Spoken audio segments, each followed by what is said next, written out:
How much does it really cost to live in Thailand as an indie hacker? Here is the answer. You can live just with $600 a month and have the freedom to build your own apps. On this video, I will show you all the expenses that you're gonna have when you live in Thailand and also how you can live affordable but nice. When I got fired from my last corporate job, I decided I was done. I didn't want to look for another job as a developer in big companies because of all these endless meetings, managers that didn't understand anything about coding, and also a lot of unfair conditions. So I made a decision. I was going to start building.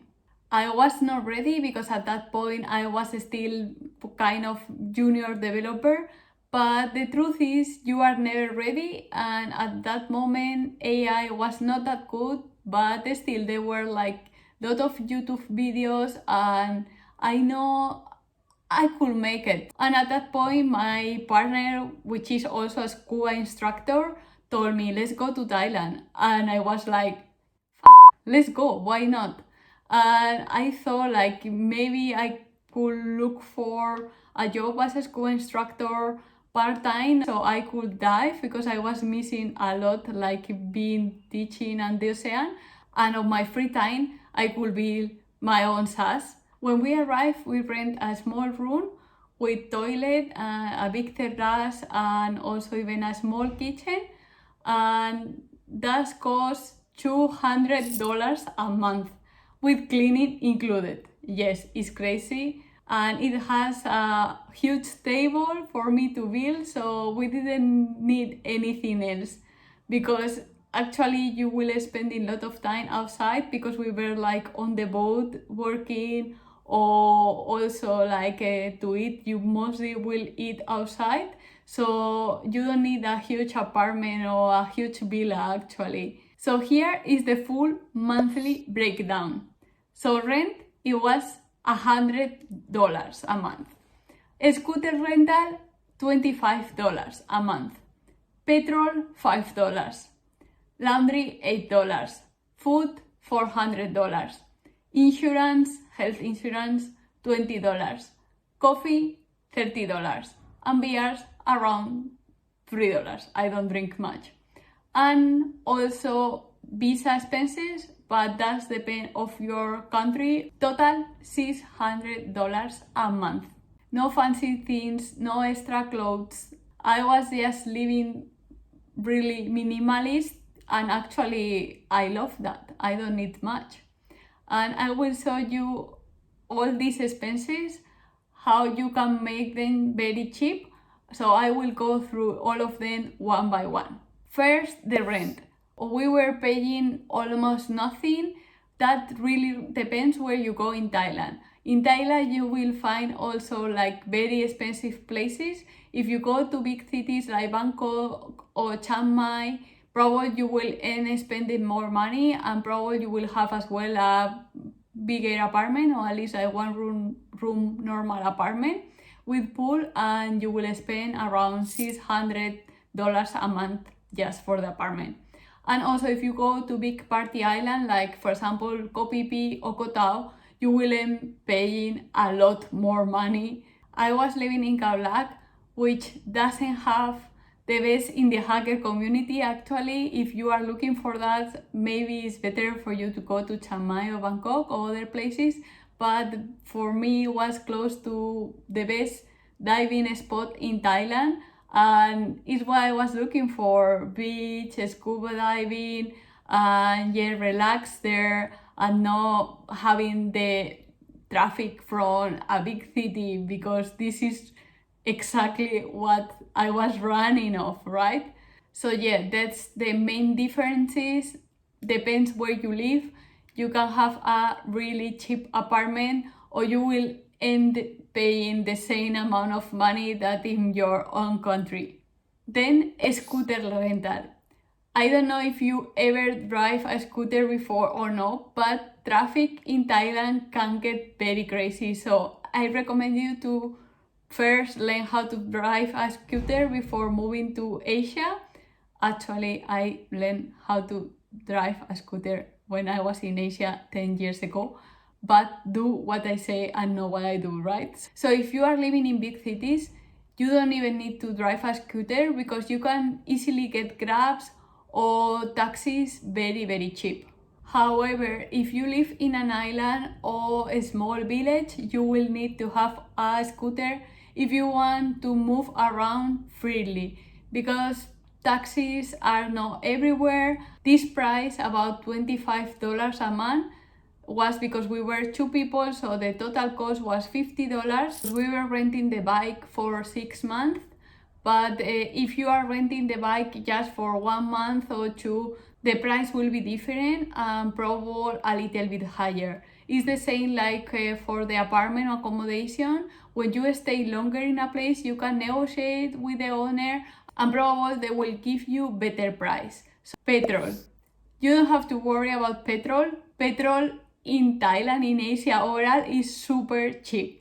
So if you just moving around, like if you want to explore some temples or some beaches around and you're not gonna move much, or even you're gonna move a little bit, like maybe 2 hours away from a day trip and come back, you don't have to worry because probably you will spend around $5 a month or something like that. So petrol is quite affordable. I think 1 liter is less than $1. Laundries, you have laundry shop everywhere in Thailand, and the cost per kilo of clothes is around as well, like $2. For us, we were doing 1 laundry per week and we were spending average monthly around $8 each. Also, it's very nice, you don't have to worry about laundry, you just drop your dirty clothes in a bag and they were doing that for you, so you can focus more on building because you don't have to do all these kind of tasks. Now let's talk about food. I was spending roughly $400 a month and I was not eating Thai food every day, so don't worry. This was a mix about Thai food and some Western food, and also I was doing breakfast at home, so this is all this mix. If you eat outside and you go to local places and you eat Thai food, you will find like Thai dishes, they cost in between $1 and maybe $3 in the most expensive place. And then if you are looking for more Western food, you can find pasta dishes and burgers from $5 up to $10.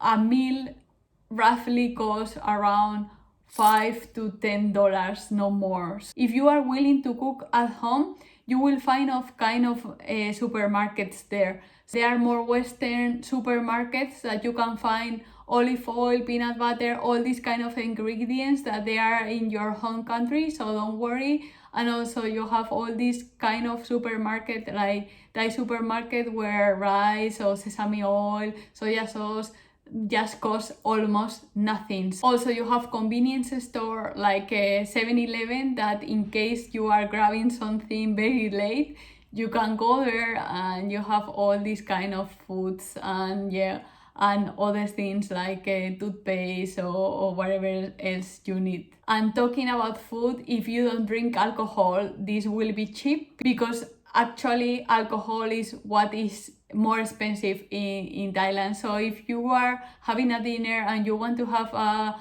bottle of wine there, you will end up spending probably like 10 or 20 more dollars per meal. Beers cost around $2. That again is not very pricey, but if you ended up drinking few of them every day, you will end up paying a lot of money at the end of the month. Tap water is not drinkable, so you have to get your water. Sometimes can be provided for free at the accommodation or very cheap price, and other ways you have to go to the supermarket, but the cost is $2 or $3 per 5 liters. The thing that really saved me money on meals was having breakfast at home. Also, going to the local market was such a pleasure because I love local markets and see people around, local people doing their stuff. and mangoes there were so good. Like fruit actually in Thailand, tropical fruit are the best. So also avocados were so tasty, like so creamy. And on the market you can buy them one avocado maybe less than $1. And so related with food comes coffee. I don't know if you drink coffee. If you don't drink coffee at all, you can skip this part, but I believe if you are a SaaS founder or developer, you are drinking coffee or something else, so this is very important. If you go to 7-Eleven, they actually have good espresso machines and you can get your coffee for around $1. If you don't drink coffee, you can find their teas as well, even matcha, and also some kind of sugary drinks that the Thai people drink. That's the only thing that I don't like about Thailand. Like there is a lot of sugar everywhere. Now let's talk about health insurance. So if you have any problem in Thailand, you need to cover for your health issues. So I recommend you to have a health insurance because if something happened to you, I saw like few bike accidents and people ended paying lot of money when they have to go to the hospital and they have to have an operation there. I think my one is pretty cheap, it's around $20 a month, but please get an insurance before moving to Thailand. Regarding about visas, I don't want to talk too much because that really depends of your country. Also, a very important thing about Thailand is Lazada. Lazada is basically like a AliExpress, Amazon, but in Asia, and you can find anything there. Kind of things that you cannot buy in the supermarket, you easily can buy them in Lazada, and delivery cost is around $1 and you can get them in a couple of days or something like that. Also, Lazada have like many other things apart of food, like if you need clothes, you can buy in there. You also can pay cash on delivery, so when things arrive, you can pay for that. That's very important to know when you live in Thailand. Also, what I found about living in Thailand and building SaaS is what I was mentioning before when I was talking about laundry. Like, I didn't have to think about many things about like making my coffee, making my food, or doing laundry or doing cleaning. So that was a huge thing for me because when you are at home, you are used to do all these kind of things and that's take you time for building. And having the beach really close to my place and all this freedom that I can, when I was stuck in something, I can drive my bike and just go to the beach and have a walk and watch sunset, an amazing sunset by the way. Also having an office in my terrace with all these palm trees views and going outside for yoga or breathing was completely priceless, so I really love it. Overall, I think I couldn't choose a better place to start building my SaaS than Thailand, and I hope if you were planning to move to Thailand, this video was the last push that you need.